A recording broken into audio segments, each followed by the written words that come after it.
c'était le roi d'un minuscule royaume. Il a à peine plus de 20 ans lorsqu'il entreprend de réaliser le rêve le plus long de l'histoire, réunir l'Orient et l'Occident.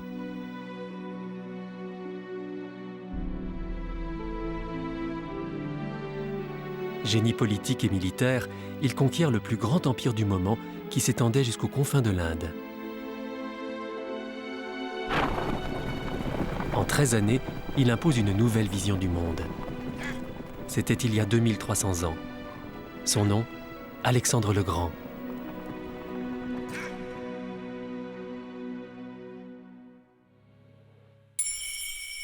Depuis des milliers d'années qu'elle baigne dans la lumière méditerranéenne, l'Acropole, manifestation suprême de la beauté pour les Grecs, interpelle Athènes et le monde.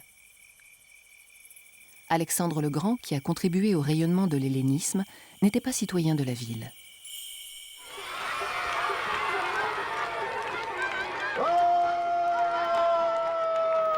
Pourtant, chaque été, au pied de ce rocher, des théâtres d'ombre, sous le regard fasciné des enfants, proposent des spectacles inspirés de ces légendes.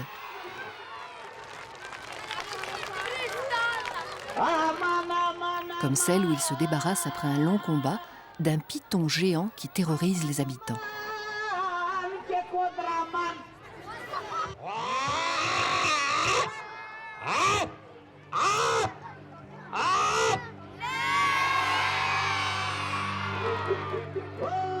De l'Atlantique au Pacifique, ces exploits ont imprégné la culture et la mémoire collective de nombreux peuples. L'homme, le soldat, le politique, regardait loin, regardait haut, comme s'il était la proie d'un rêve. Il surgit dans l'arène du monde en 356 avant notre ère, en Macédoine, à 500 km d'Athènes, alors capitale de la Grèce antique. Précisément à Péla, au nord du mont Olympe, terre d'élection des dieux. Une vallée vouée depuis toujours aux chevaux et dont les habitants aujourd'hui pourraient bien être les descendants d'Alexandre et de ses cavaliers. À sa naissance, ce fils de roi reçoit dans son berceau le royaume de Macédoine, autour duquel son père, Philippe II, avait rassemblé un monde grec ravagé par des guerres entre cités. Un monde d'une extraordinaire fécondité artistique et intellectuelle, rayonnant d'intelligence et de beauté qui enfantera la civilisation occidentale. Le royaume était petit, l'ambition d'Alexandre immense. Avec l'élan donné par son père, ils lui suffiront pour porter au plus haut et au plus loin la pensée grecque. Son génie est servi par de fulgurantes intuitions politiques et stratégiques. Ces simples soldats qui festoient avec des nobles donnent une des clés de la supériorité militaire d'Alexandre. Dans une époque où les professionnels de la guerre n'existaient pas, il avait constitué une armée permanente, une véritable troupe de métier. L'avantage était considérable sur des adversaires qui avaient pour habitude d'armer des paysans qui retournaient à leur récolte, la guerre terminée.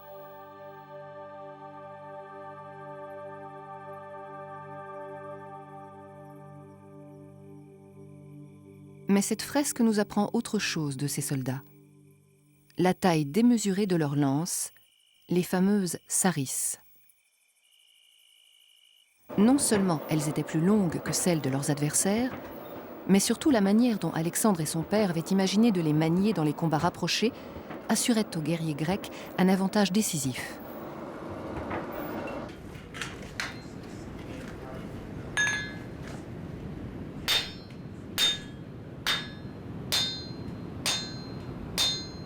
Le professeur Minor Markel a reconstitué comment l'infanterie macédonienne utilisait ces fameuses sarisses.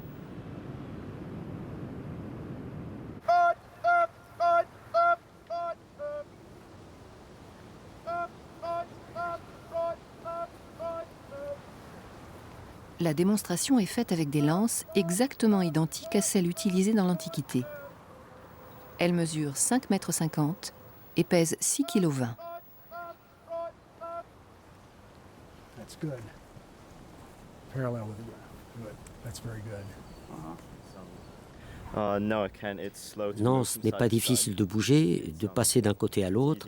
C'est facile de la garder ici. C'est pour qu'ils soient plus mobiles que le père d'Alexandre eut l'idée de doter ses fantassins de saris, ce qui permettait de les alléger de leurs lourds boucliers de bronze. Dans l'Antiquité, il n'a été possible d'équiper l'armée de saris que lorsque Philippe II, le père d'Alexandre le Grand, a recruté une infanterie professionnelle. Les hommes étaient enrôlés pour servir 12 mois sur 12. Ainsi étaient-ils parfaitement aguerris au maniement de la saris, dont la maîtrise exigeait un entraînement suivi.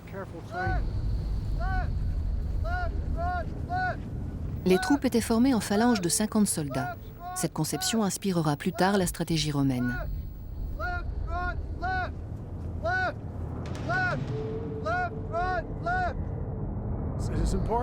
Il est important que les 4 premiers rangs, les rangs 1, 2, 3 et 4, maintiennent leurs saris à niveau de manière à ce que chacun d'eux puisse atteindre le rang d'en face.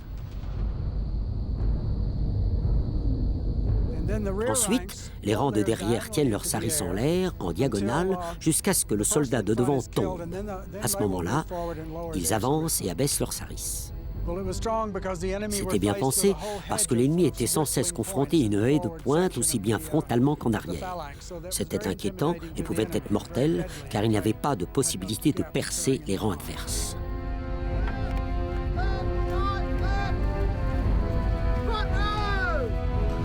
Grâce à son infanterie professionnelle et ses saris, à sa parfaite maîtrise d'une stratégie nouvelle de combat, Alexandre disposait d'un appareil militaire décisif. Restait à se lancer en campagne.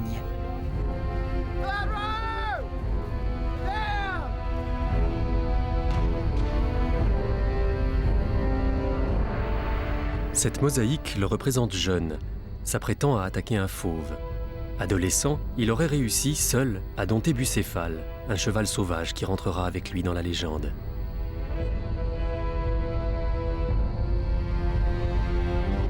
Près de lui, Aristote, le philosophe chargé de lui enseigner une pensée grecque engagée depuis 3 siècles dans une aventure intellectuelle unique. Pour les Grecs, le monde entier se résumait à la Grèce, l'Égypte et l'Asie, aux confins de laquelle se trouvait l'Inde. Alexandre avait la conviction qu'il devait rendre toute terre habitable sujette à une même raison, et tous les hommes citoyens d'un même État et d'un même gouvernement. Bref, il se sentait investi de porter la civilisation grecque jusqu'aux terres les plus éloignées.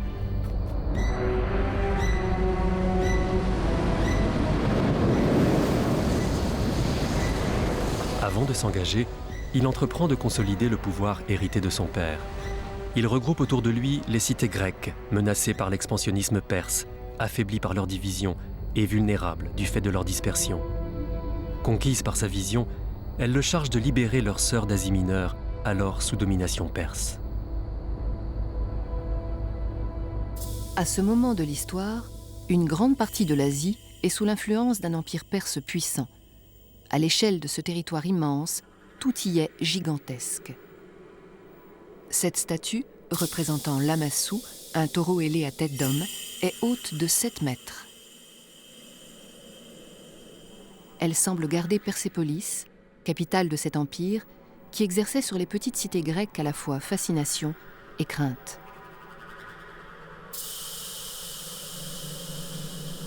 Impressionnant aussi, l'escalier monumental qui conduisait au palais de l'Apadana, assez vaste pour contenir 100 000 personnes, sans compter les 10 000 immortels qui formaient la garde impériale d'un souverain qui exerçait un mode de gouvernement autocratique bien différent de celui de la Grèce démocratique.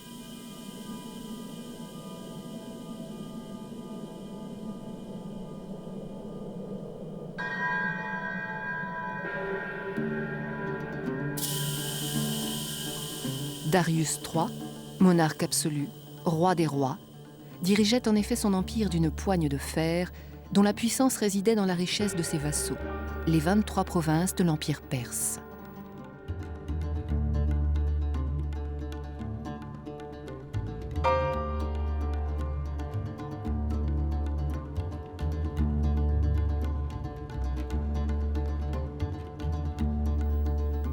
Parmi eux, les Scythes, de redoutables guerriers nomades constituait sa cavalerie. L'Inde apportait son or, l'Éthiopie son ivoire.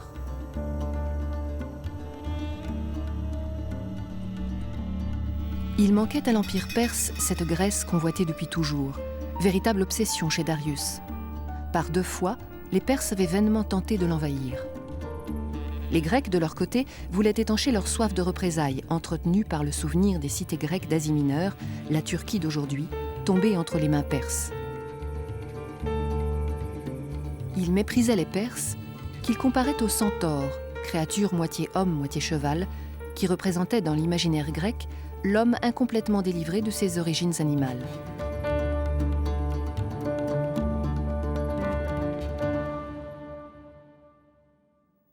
L'appel d'Alexandre est reçu dans tout le monde grec avec ferveur.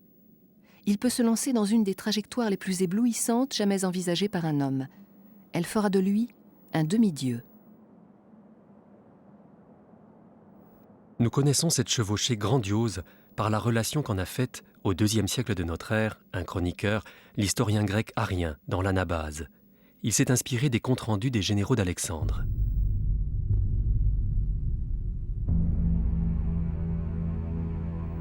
Arien relate, peut-être avec complaisance, les conquêtes d'Alexandre. Il le crédite de la volonté d'anéantir l'oligarchie pour mettre en place la démocratie.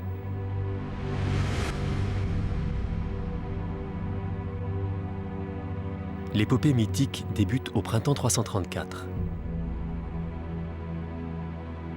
Alexandre franchit le détroit des Dardanelles qui sépare l'Europe de l'Asie avec 180 bateaux. Le fameux passage est gardé par Troie, ville où mourut Achille. Nourri par l'Iliade et l'Odyssée, Alexandre s'agenouille sur son tombeau. La campagne de libération des cités grecques peut s'engager.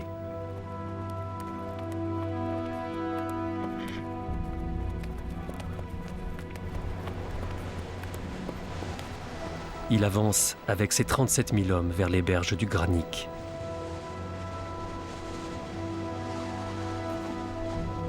L'armée perse l'attend de l'autre côté du fleuve.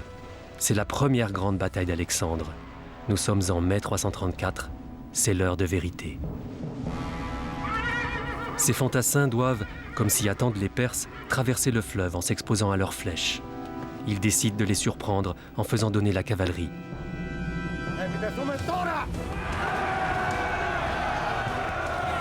L'impétuosité de la charge déroute l'adversaire. C'est la confusion dans leurs rangs.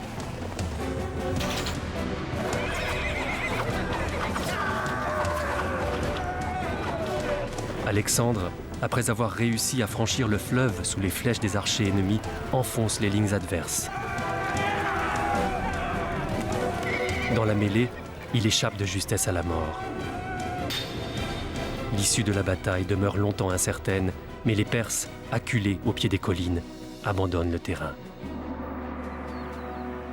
Cette première victoire assure aux Grecs la possession de l'Ionie, l'Anatolie d'aujourd'hui, et leur ouvre toutes grandes les portes de l'Asie mineure. Tandis qu'Alexandre s'enfonce plus avant et multiplie les conquêtes, il découvre peu à peu un monde bien loin des idées reçues en Grèce. Il rencontre des populations qui atteignent des degrés de raffinement inconnus des Grecs eux-mêmes. Il s'interroge.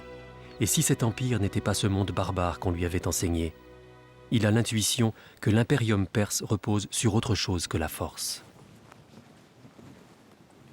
Tomris Bakir dirige les fouilles sur le site turc de Dasilium, où siégeait le gouvernement perse de la région. Elle pense que c'est probablement ici qu'Alexandre a découvert l'existence du système novateur de communication et d'échange perse. Un profond réseau qui reliait toute la région à Persépolis, capitale de l'Empire. À la base de ce système, la confiance dans l'usage du sceau apposé sur les courriers pour les sceller et authentifier son expéditeur.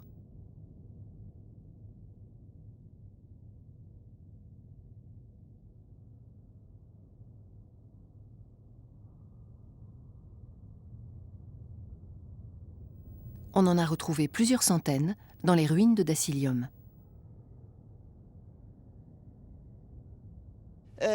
Burada yapılan kazılarda Ces sceaux, au nombre de 500, attestent des liens étroits entre la capitale, Persépolis, et les États annexés. Les gouverneurs des nations asservies échangeaient fréquemment des informations avec le roi de Perse.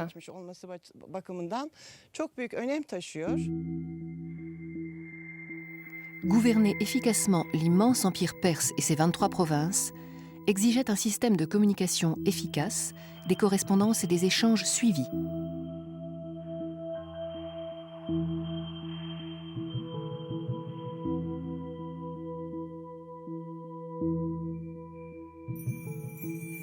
Cela réclamait aussi une administration efficace.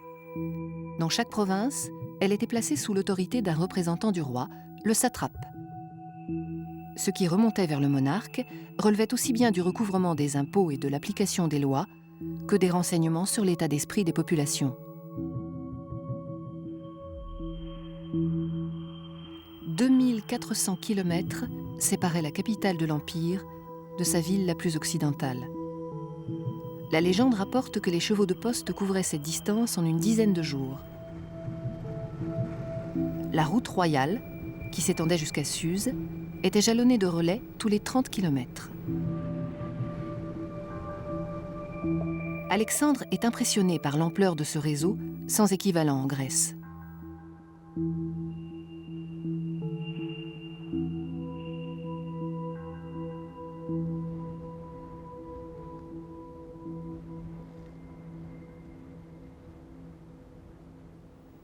Poursuivant son rêve, il se dirige vers le sud-est.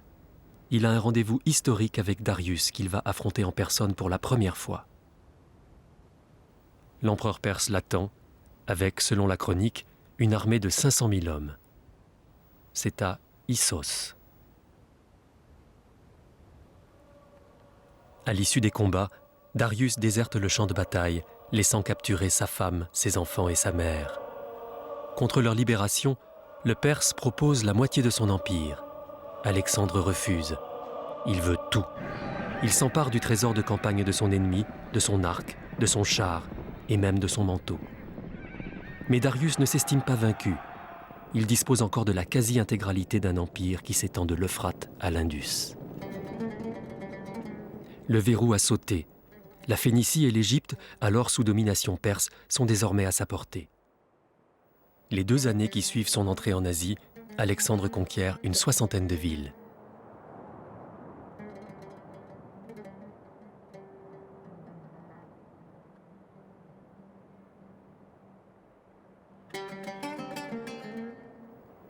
Comme appelé par quelque chose de grand, il se prépare à un rendez-vous avec la civilisation égyptienne. Les pyramides ont plus de 3000 ans. À leurs pieds, il reçoit une formidable leçon politique en découvrant comment les Perses gouvernent les pays asservis.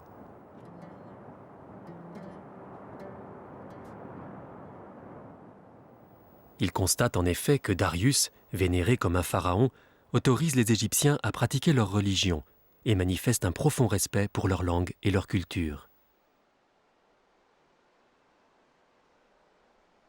Alexandre est également fasciné par la manière dont les Perses ont mis en valeur ces terres arides.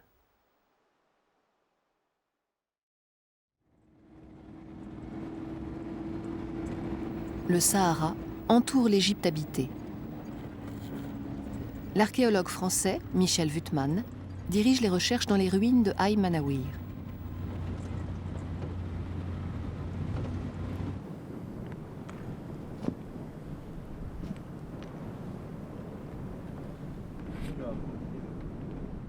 En fouillant des douves, il y a une dizaine d'années, il a mis à jour un procédé de captation et d'adduction d'eau datant de l'époque de la domination perse en Égypte.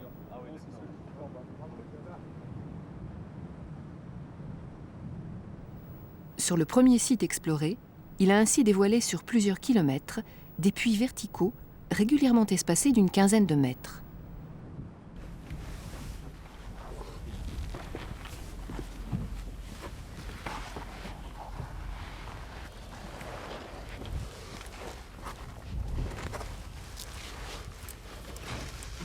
À leur base, il a découvert une galerie d'environ 60 cm de large, creusée dans la roche à 9 mètres de profondeur.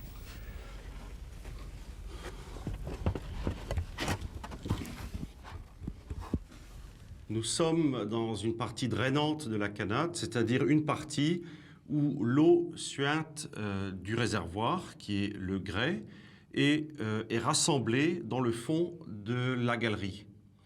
Cette eau est collectée sur toute la longueur et s'achemine par la pente très faible du tunnel vers la sortie. Elles sont creusées à l'époque de la domination perse en Égypte. Ce sont à l'heure actuelle les seules dont on peut dater le creusement.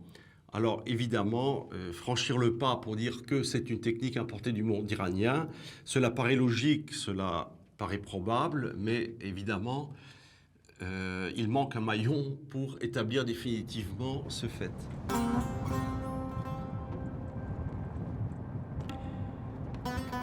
Ce procédé est encore utilisé aujourd'hui en Iran, dans la province désertique de Yazd, à 2400 km à l'est du site égyptien.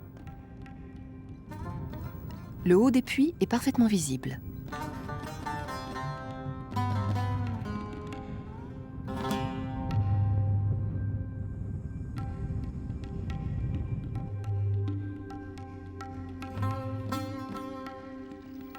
Les sources souterraines s'écoulent le long de ces ganas.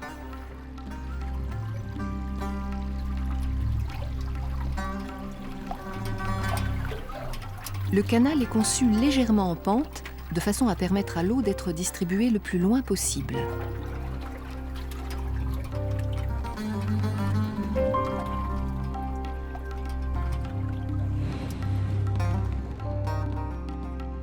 Système hydraulique géant, les séries de puits relient les canaux souterrains depuis les montagnes jusqu'aux fermes établies dans la plaine. Après avoir parcouru 50 km sous terre, l'eau est demeurée fraîche, malgré la température de la région qui dépasse souvent les 45 degrés. Ce système assure un approvisionnement d'eau protégé de l'évaporation.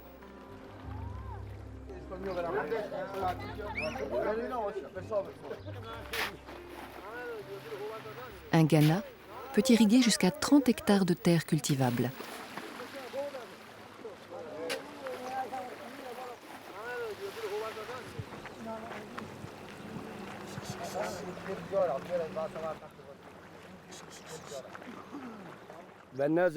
L'eau du Ghana est plus précieuse que l'or.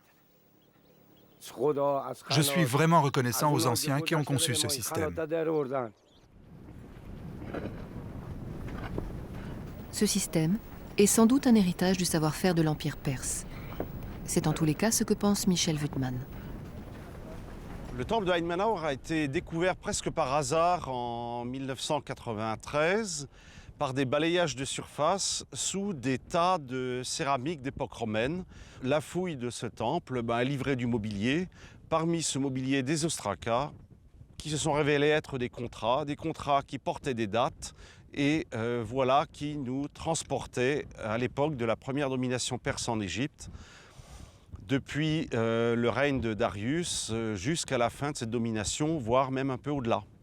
Il faut imaginer tout le bas de la colline, toute cette zone, il faut l'imaginer verte, verte de jardins, verte de champs, verte d'arbres, de palmiers, de sycomores, de perséas, tout type d'arbres mentionnés dans les textes qui nous sont parvenus.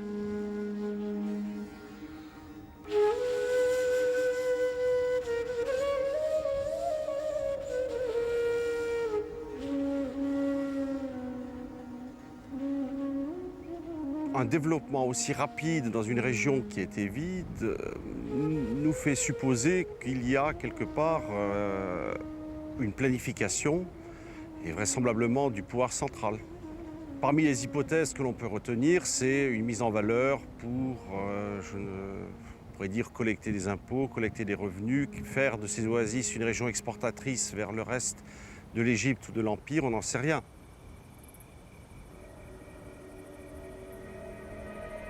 Lorsqu'Alexandre arrive en Égypte, il se rend au sanctuaire d'Amon. Par respect, il y pénètre sans ses généraux. Les prêtres le reconnaissent fils de Dieu. et lui prédisent qu'il sera le réconciliateur et le gouverneur de la terre. Désormais, il est pharaon. C'est du reste ainsi qu'il est représenté dans ce temple de Luxor, ville sacrée de l'Égypte antique.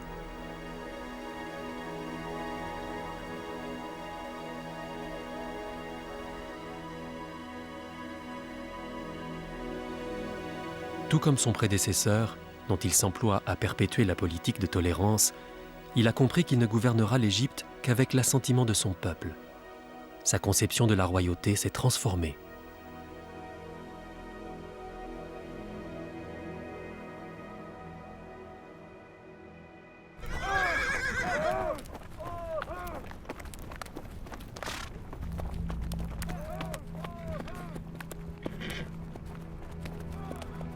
Décidé à en finir une fois pour toutes avec Darius, il se lance à la poursuite de l'empereur perse qui a levé une armée immense, porteuse des derniers espoirs de l'Empire.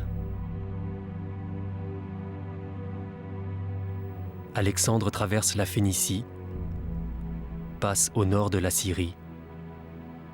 Il est de plus en plus résolu.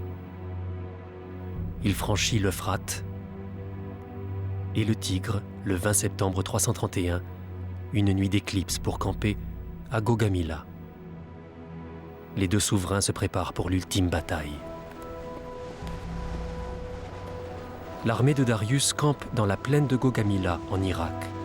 Selon la légende, elle rassemble 1 million de guerriers originaires de ce que sont aujourd'hui l'Inde, l'Asie centrale et le pourtour du golfe Persique. Pendant 10 jours, les adversaires s'observent. Au matin du 1er octobre, la bataille s'engage. Pour Darius, qui conduit lui-même ses troupes, l'enjeu est décisif. S'il perd, c'est un autre verrou qui saute sur la route de Babylone et de Persépolis, sa capitale. De son côté, Alexandre est déterminé à en finir une fois pour toutes. Il veut absolument capturer le roi des rois.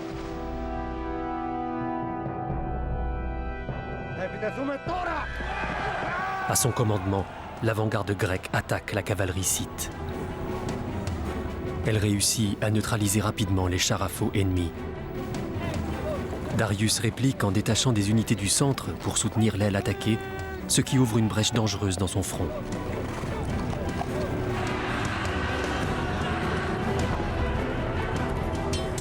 Simultanément, l'aile droite de sa cavalerie attaque le flanc des Macédoniens pour tenter de la déborder. Alexandre s'engouffre dans la brèche, le front perse se disloque.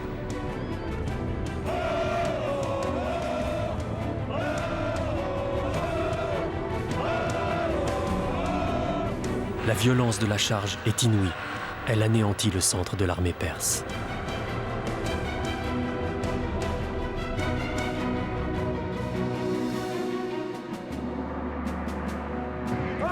Aucune résistance ne semble désormais en mesure d'endiguer la furia des troupes d'Alexandre.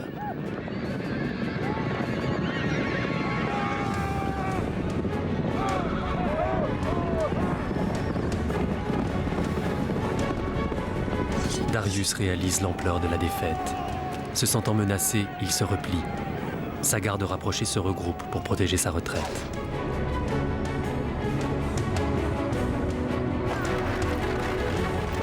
Lorsque le gros de la troupe perse apprend la fuite de son roi, c'est la débandade.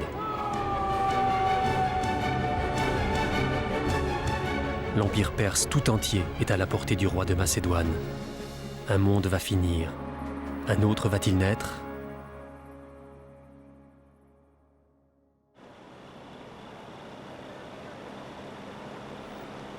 C'est vers les rives de l'Euphrate, là où est née la civilisation mésopotamienne, vers Babylone même, que le vainqueur de Darius porte désormais son regard. Elle est la première métropole orientale conquise par les Grecs. En apprenant la nouvelle, les peuples d'Orient sont frappés de stupeur. Alexandre remonte en triomphateur la voie sacrée qui conduit à la monumentale porte en céramique d'Ishtar. Il y est accueilli par un des généraux qui l'avait combattu et qui lui remet les clés du trésor royal. Les 47 000 phalangistes d'Alexandre sont sidérés par la beauté de Babylone. Les murailles de la ville sont recouvertes de frises cyclopéennes représentant un défilé de lions, de taureaux et de bêtes étranges. Ils parcourent, stupéfiés, Ces jardins suspendus disposés en terrasse où une machine élévatrice assure la montée nécessaire à leur irrigation. Ils découvrent la tour carrée de Bel. Ces splendeurs qui s'offrent à leur regard dans une ville gorgée de beauté comptent parmi les 7 merveilles du monde. On a retrouvé la déclaration adressée par Alexandre aux habitants de Babylone à l'instant de son entrée dans la ville. Car à Babylone, les événements importants étaient relatés sur des tablettes d'argile gravées en écriture cunéiforme.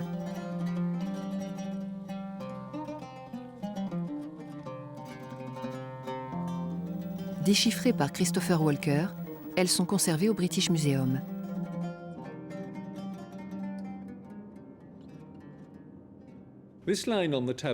Sur la tablette, on peut lire la déclaration d'Alexandre faite au peuple de Babylone avant qu'il n'entre dans la cité. « Je ne pénétrerai pas dans vos maisons ». On peut imaginer que là encore, il s'agit d'une sorte de propagande politique. Il existe une histoire bien plus ancienne relatant le siège de Babylone par le roi perse Saras à l'époque de Nabunados. Après être entré dans Babylone, il fit annoncer publiquement que tous les habitants de la ville devaient déposer leurs armes et après avoir fouillé les maisons, s'il s'y trouvait encore des armes, leurs occupants étaient mis à mort. La déclaration d'Alexandre a l'air de ressembler à une promesse aux Babyloniens par laquelle il s'engage à ne pas leur infliger le même traitement. Sa démarche vise à ce que les Babyloniens se rangent à ses côtés sans qu'il ait à mener une nouvelle bataille. Ayant été roi des Grecs, pour devenir roi des barbares, il se devait d'établir de bonnes relations avec eux. Il devait leur démontrer qu'il avait l'intention de respecter leur peuple, leurs coutumes et leur religion. Ça a été sa première tentative pour s'imposer comme un véritable dirigeant international. Servi par une rumeur qui colporte dans tout l'Orient son souci de tolérance et de respect des peuples conquis, c'est sans difficulté qu'il est accepté par les habitants de Babylone. Alors qu'il avait toujours nommé un gouverneur grec à la tête des nations qu'il avait conquises, à Babylone, il laisse en place le gouverneur perse, celui-là même qu'il avait accueilli. Il quitte Babylone pour gagner Suse, où il s'empare d'un trésor qui ne comprend pas moins de 1500 tonnes d'or. Reste Persépolis, cœur de l'Empire qu'il atteint en janvier 330. Il est ébloui lorsqu'il découvre le palais d'Apadana.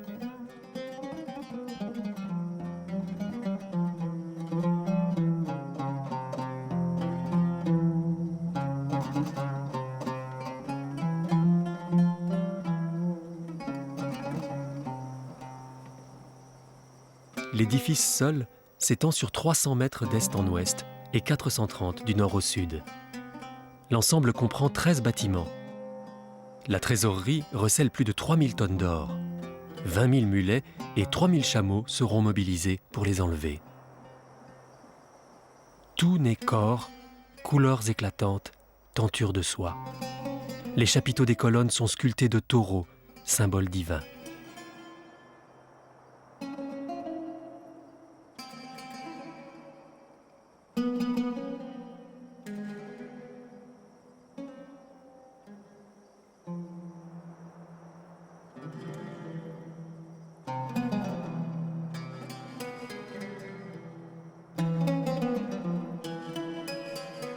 Il gravit ses escaliers et se retrouve dans cette salle aux proportions démesurées, dont les somptueux plafonds de cèdre sont incrustés de pierres précieuses. Jusqu'à 10 000 hommes pouvaient s'y rassembler.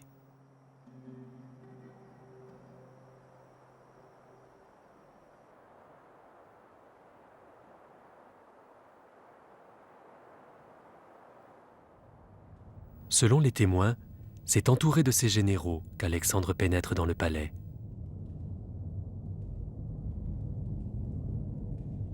Mais c'est seul qu'il se dirige vers le trône, symbole d'un pouvoir qui rassemblait tant de peuples. 4 ans seulement se sont écoulés depuis qu'il a entamé sa campagne de conquête. Il a 26 ans. Premier acte politique du nouveau souverain, il confère aux Perses les mêmes privilèges qu'aux Grecs.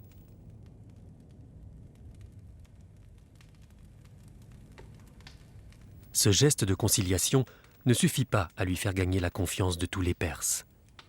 Il fait alors montre de sa force et ordonne la destruction du palais d'Apadana.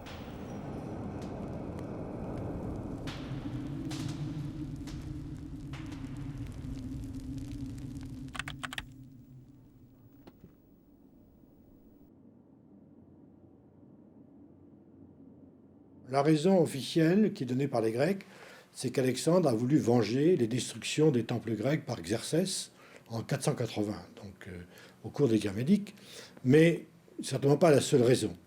Ce que je crois aussi, c'est que, à la différence de Babylone, par exemple, ou de Suse, Alexandre n'a pas été accueilli d'une manière unanimement favorable en Perse. Il ne faut pas oublier qu'à cette date-là, Darius est toujours vivant. Il prépare une nouvelle armée au nord, à Ecbatane. Donc, Alexandre n'est pas débarrassé de l'Empire perse. L'Empire perse existe toujours, même s'il a été réduit de moitié. Et donc, en Perse même, il y a certainement eu des résistances. Et je pense que c'est en partie, en tout cas, pour faire cesser ces résistances, que Alexandre a voulu faire donner un signe, disant aux Perses, maintenant, c'est fini. La grandeur impériale, ce n'est plus le grand roi, c'est moi. Et donc, il en a détruit, non pas l'ensemble de Persépolis d'ailleurs, on a mis le feu à un palais, pas plus, et on a laissé les soldats piller une partie du palais.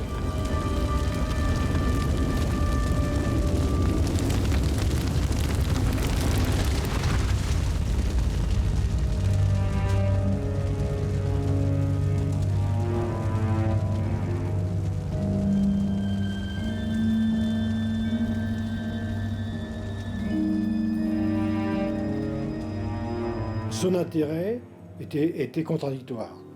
Il lui fallait à la fois apparaître comme le successeur des grands rois, donc établir ses liens avec les nobles iraniens et les nobles perses, mais il était dans une situation où ces nobles iraniens, certains d'entre eux, n'étaient pas favorables à la collaboration. Pour les persuader de collaborer, Alexandre joue à la fois de la crainte et de la séduction. L'Anabase rapporte qu'il commande un gigantesque banquet où sont invités aussi bien des Grecs que des Perses. Il y assiste, vêtu d'un costume perse, et dans une déclaration solennelle, il exprime son souhait de voir les deux peuples vivre en harmonie.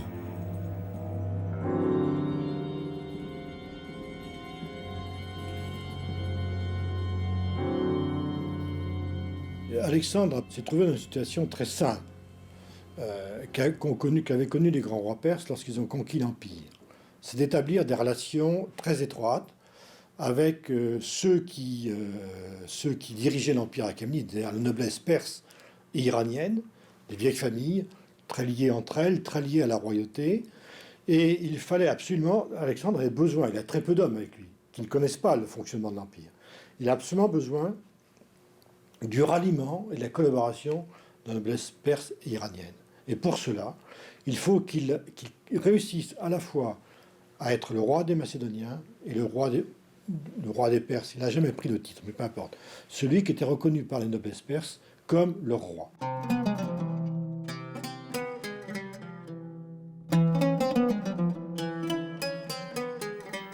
Les usages de l'Empire voulaient que les vassaux se prosternent devant le roi de Perse.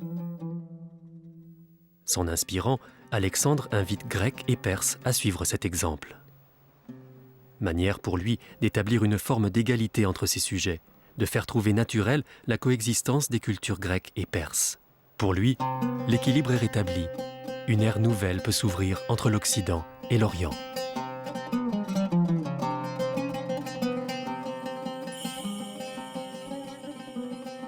Comme on l'a vu à Babylone, il laisse les satrapes perses en place. Éminemment politique, cette attitude recueille l'assentiment de la majorité des Perses.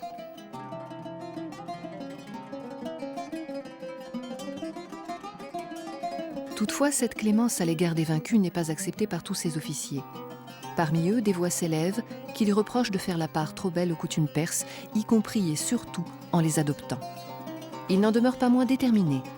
Un fossé commence à se creuser entre lui et ses hommes. Il quitte Persépolis pour aller se recueillir à Passagardès, sur le tombeau de Cyrus le Grand, comme pour un colloque secret avec le fondateur de cet empire perse qui avait hanté ses rêves.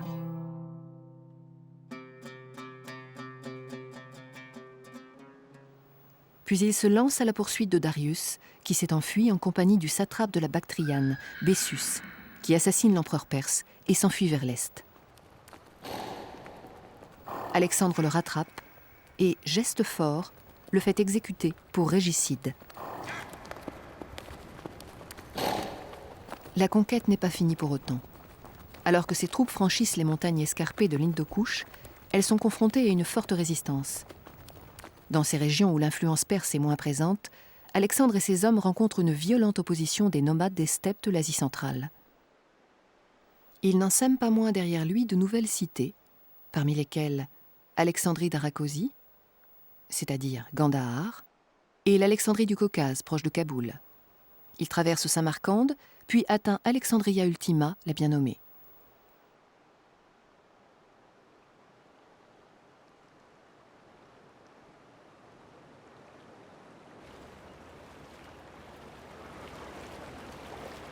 Il franchit la Bias, affluent de l'Indus, la partie la plus orientale de son immense périple.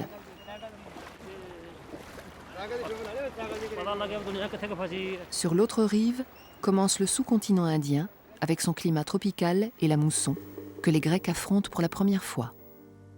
C'est là que, selon l'Anabase, une immense armée indienne a pris discrètement position. Elle est commandée par le roi Porus, qu'Alexandre capture. « Comment veux-tu être traité ?» lui demande-t-il. « Royalement », répond Porus. « C'était mon intention », répond Alexandre, qui prend à cœur de s'en faire un ami.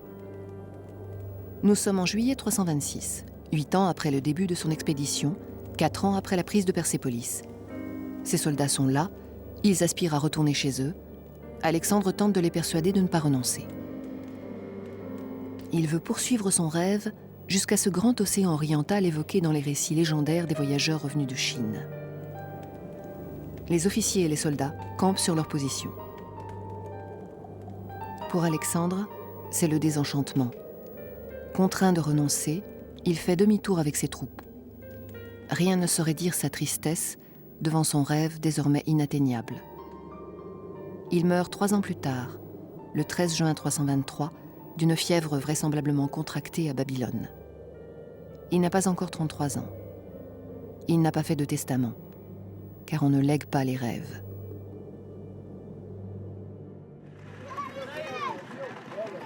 Aujourd'hui, celui qui a traversé le ciel de l'histoire comme un météore demeure partout présent en Orient.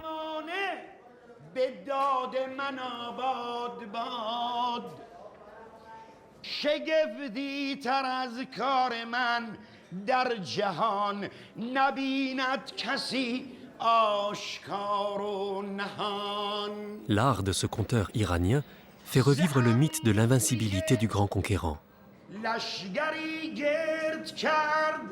Les sources des conteurs puisent à la fois dans une mémoire et une littérature universelle qui ont transcendé les époques et les cultures d'Orient et d'Occident.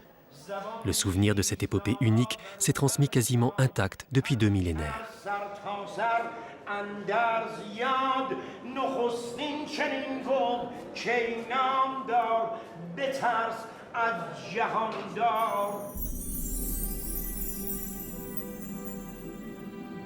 Sur ce bas-relief, le sculpteur a représenté des Perses et des Grecs chassant ensemble, comme pour faire oublier qu'ils se sont longtemps affrontés.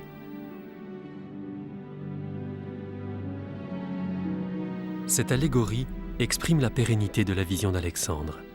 Ce cavalier surgit d'une petite cité grecque et poussé par un rêve trop grand pour son temps.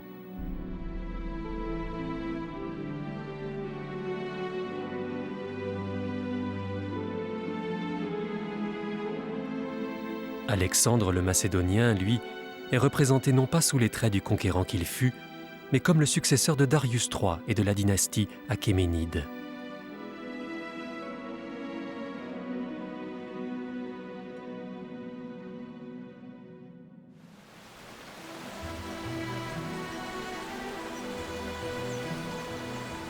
Le monde grec qui, 10 ans plus tôt, s'arrêtait à Byzance, se prolongeait désormais jusqu'à la vallée de l'Indus. Avec le roi de Macédoine a surgi le rêve le plus grand de l'histoire, celui de la fusion, autrement que dans le fracas des armes, de l'Orient et de l'Occident.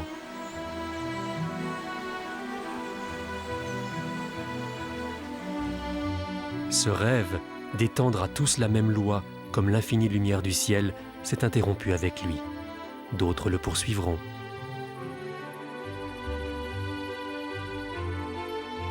Les trésors enlevés au roi perse auront financé la création de grandes routes, accomplissant l'un des desseins d'Alexandre, mettre tous les vivants en communication les uns avec les autres.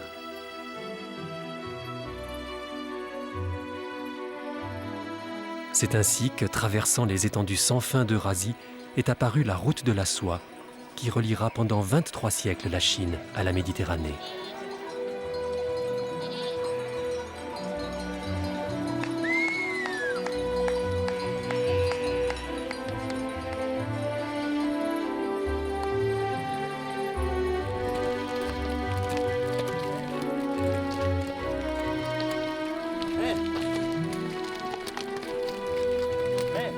Tous les hommes rêvent, mais il semble parfois que ce soit l'histoire qui rêve à travers eux.